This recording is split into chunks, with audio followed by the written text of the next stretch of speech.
wawazifumu amayi amene ali pa screeniwa akuti athandize maganizo. Sorry guys, mwina ena ake zikuvekera mulakwika, koma basi ndi mmene zilili.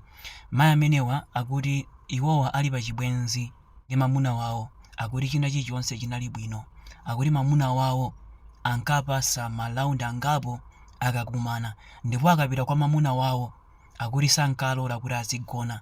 Anali ndi mphamvu ngati horsepower, anali ndi mphamvu ngati Red Bull.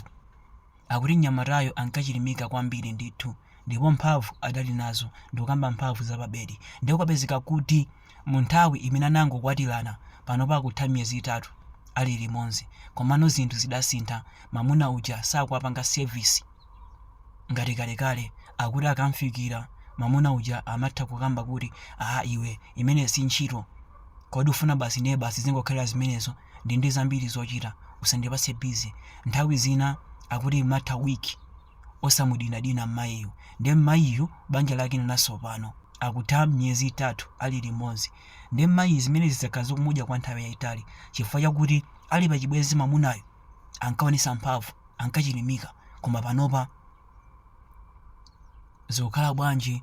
Ndi mmayi waswa zochita, akuti timuthandize maganizo.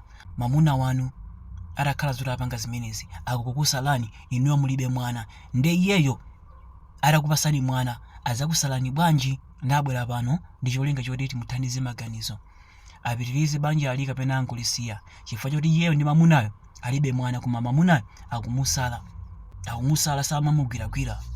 Ndi azimayi zanu imuuza zoti chani? Nkhani ndi imene.